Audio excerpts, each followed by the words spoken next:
Domingo quinto de Pascua. Pongámonos en pie, hermanos y hermanas, para escuchar en primer lugar las lecturas del día de hoy. Lectura de la primera carta de San Pedro, capítulo 2, versículos de 4 a 5, 7a, 8b y 9.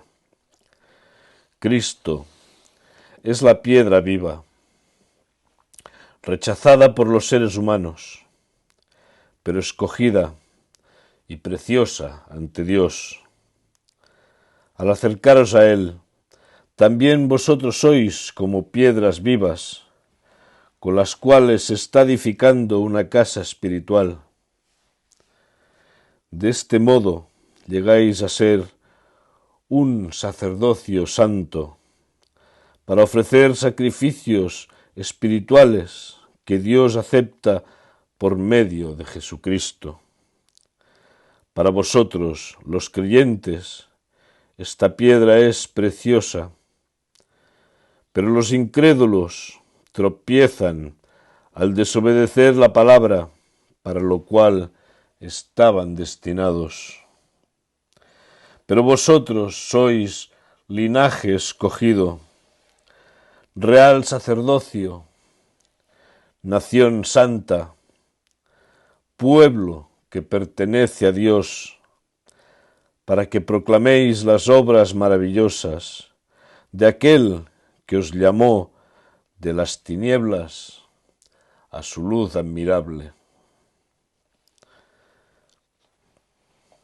Lectura del Evangelio de Juan, capítulo 14, versículos de 1 a 12. No se turbe su corazón. Ustedes creen en Dios, crean también en mí. En la casa de mi Padre hay muchos aposentos. Si así no fuera, ya los hubiera dicho. Así que voy a preparar lugar para ustedes. Y si me voy y les preparo lugar, vendré otra vez y los llevaré conmigo, para que donde yo esté también ustedes estén. Y ustedes saben a dónde voy y saben el camino. Tomás le dijo: Señor, no sabemos a dónde vas. ¿Cómo podemos saber el camino? Jesús le dijo: Yo soy el camino y la verdad y la vida. Nadie viene al Padre sino por mí. Si me conocieran, también conocerían a mi Padre, y desde ahora lo conocen y lo han visto. Felipe le dijo: Señor, muéstranos al Padre. Con esto nos basta. Jesús le dijo: Hace ya tanto tiempo que estoy con ustedes, y tú, Felipe, no me has conocido. El que me ha visto a mí, ha visto al Padre. ¿Cómo entonces dices, muéstranos al Padre? ¿No crees que yo estoy en el Padre y que el Padre está en mí? Las palabras que yo les hablo, no las hablo por mi propia cuenta, sino que el Padre que vive en mí es quien hace las obras. Créanme que yo estoy en el Padre y que el Padre está en mí. De otra manera, créanme por las obras. De cierto les digo, el que cree en mí hará también las obras que yo hago, y aún mayores obras hará, porque yo voy al Padre. Lectura del Evangelio de Tomás, versículo 83. Dijo Jesús: Las imágenes se manifiestan al hombre, y la luz que hay en ellas permanece latente en la imagen de la luz del Padre. Él se manifestará, quedando eclipsada su imagen por su luz. Es palabra de Dios. Tomar asiento, por favor.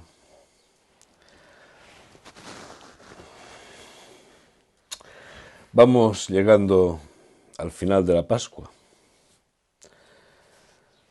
Aún nos queda el próximo domingo sexto de Pascua. Luego vendrá la Ascensión y luego acabará con el Pentecostés, la Pascua de Pentecostés. Este Evangelio de Juan, no obstante, es de antes de la crucifixión. Concretamente es de la última cena, justo cuando Jesús acababa de anunciar quién le iba a traicionar. Podéis imaginar que la situación era tensa. Juan ya nos tiene acostumbrados a un lenguaje elevado, pero en este fragmento lo es tanto que casi parecería el juego de los disparates.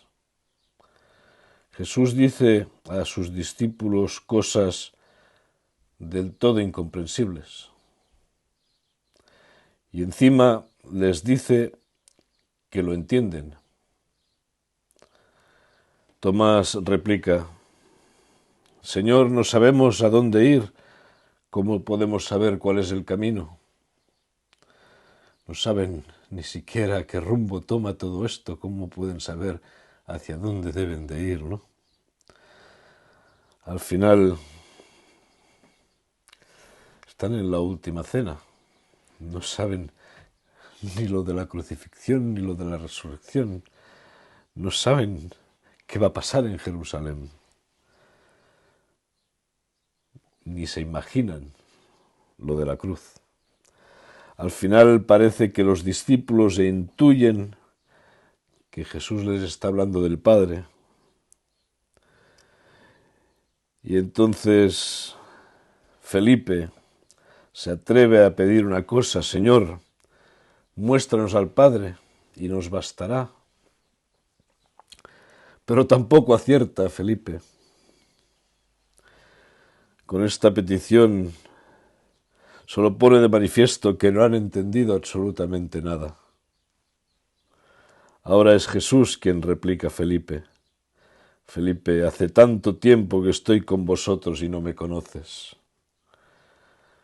Realmente, visto así a primera vista, esto parece el juego de los disparates.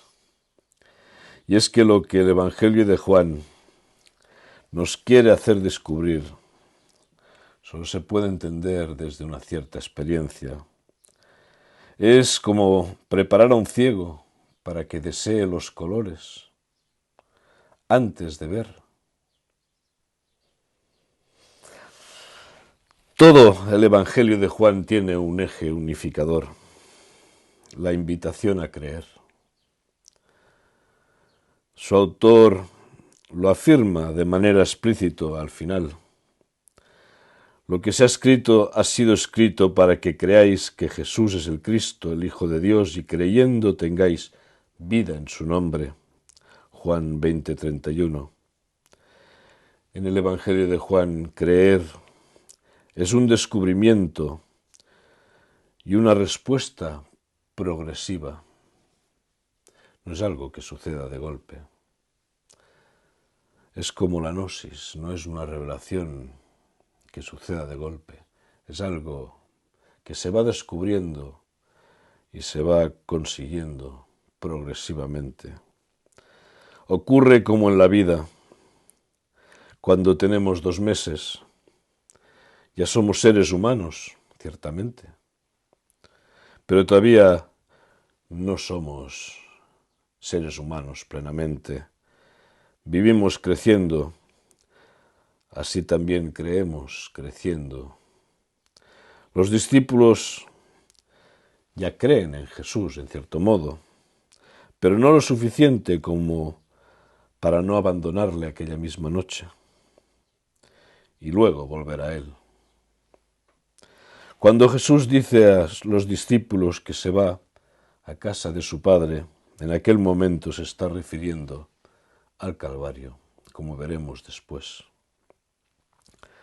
Será en el Calvario, entregando por completo su vida, cuando Jesús entrará en el ámbito del amor total, que él llama la casa de mi Padre. Por ello es en el crucificado, esa vida completamente entregada por la causa que nos está representando, donde los discípulos podrán ver al Padre. A Dios no le ha visto nunca nadie, dice Juan en su capítulo 1, versículo 18, pero se nos hace visible en Jesús. Y en cada ser humano, según la medida de nuestro amor. Ser discípulo significa haber aceptado vivir donde Jesús vive, es decir, en el ámbito del amor. Ser discípulo de Jesús es haber aceptado vivir de otra manera, haber aceptado vivir, como en los compromisos del bautismo decimos, de otra forma, viendo la vida desde otro punto de vista y renunciando a vivirla a cómo la estábamos viviendo. El Evangelio de Juan no define a Jesús, sino que nos lleva progresivamente a sentir su presencia amorosa. Eso es creer en Jesús. Lo vuelvo a repetir. El Evangelio de Juan no nos define a Jesús, sino que nos lleva progresivamente a sentir su presencia amorosa. Eso es creer en Jesús, sentir su presencia amorosa. La expresión yo soy el camino, la verdad y la vida expresa la relación de Jesús con sus discípulos. Jesús no es el camino porque la llamada del Padre nos invita a hacernos caminantes. Por eso Jesús nos es camino. Jesús nos es camino. Porque esta llamada del Padre nos invita a hacernos caminantes. Nos es verdad porque el proyecto del Padre sobre los humanos, visualizado en Jesús, es el horizonte real que se abre ante nosotros. Real. Es nuestro verdadero horizonte. Y todo otro proyecto sería mentira. Y nos es vida, porque con él conectaremos con la única fuente de vida verdadera, el Padre. El relato de hoy de ninguna forma es el juego de los disparates. Es un lenguaje muy elaborado, a través del cual el evangelista nos va preparando gradualmente para poder descubrir y disfrutar de la presencia de Dios, de la presencia del Padre, visualizada en esta presencia de Jesús, en esta presencia del ser humano, en esta presencia de los hombres y mujeres que nos vamos encontrando en nuestro camino. Por eso el Calvario nos es presentado por todos los evangelistas como el momento del gran espectáculo que vuelve visible el amor de Dios a todos los humanos, el momento en que Jesús se entrega para que lo veamos, para que seamos conscientes de su sacrificio por nosotros, de su ejemplo, la vida entregada, que es lo que llamamos resurrección, al proyecto de Jesús, nos afecta más directamente de lo que podía parecer, ya que es entregada a nosotros. Y para nosotros se hace camino, verdad, vida, puerta, pastor, luz, pan, agua. Y todo esto no comienza en Jesús, sino en la propia fuente de todo, el Padre. Como Él dice, las palabras que yo os digo no vienen de mí mismo, es el Padre que permaneciendo en mí hace sus obras. Dios se nos presenta convertido en respuesta. No es que Dios dependa de nosotros, somos nosotros que somos fruto de su proyecto. Y es en este proyecto, estamos diseñados, entre comillas, como personas libres. Esto que lleva a que podemos aceptar la oferta o rechazarla. Aceptarla nos permite sentirnos hijos. Gracias a que Dios se nos presenta como Padre. Solo Él puede ser el agua para la sed que Él mismo ha generado en nosotros. Solo Él puede ser esa agua. La oferta a participar de su vida hace nacer en nosotros el deseo de Él. Como decía San Agustín, nos has hecho para ti y nuestro corazón está inquieto hasta que descanse en ti. Lamentablemente, para los humanos del siglo XXI, no solo el Padre es invisible, sino también Jesús. ¿Es Jesús invisible? Ciertamente no lo es. Jesús es el hombre. Allí donde hay un ser humano, allí podemos ver a Jesús. Recordemos el relato de los discípulos de Maús que leíamos hace pocas semanas. Ellos no conocen a Jesús hasta que cogen a su casa a un forastero.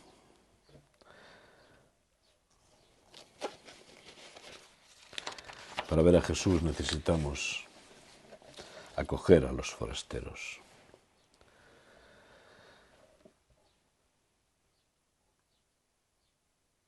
Las imágenes, como nos dice Tomás, nos sirven, se manifiestan en el hombre. Y la luz que hay en ellas permanece latente en la imagen de la luz del Padre. Él se manifestará algún día, quedando eclipsada la imagen por su luz. Necesitamos las imágenes. Estas imágenes que hemos visto en el Evangelio las necesitamos para podernos construir el relato mental o la imagen de lo que es Dios. Dios está más allá de las imágenes. Pero todo depende de nuestra voluntad, de la intención que llevamos. Si nuestra intención está en el amor, o está, como decíamos días atrás, en saltear, entrar por lo que no era la puerta, saltear o robar. Si nuestras intenciones son buenas, estas permanece la luz del Padre y Él se nos manifestará un día. Las imágenes desaparecerán y quedarán eclipsadas por su luz. Meditemos estas cosas, hermanos y hermanas.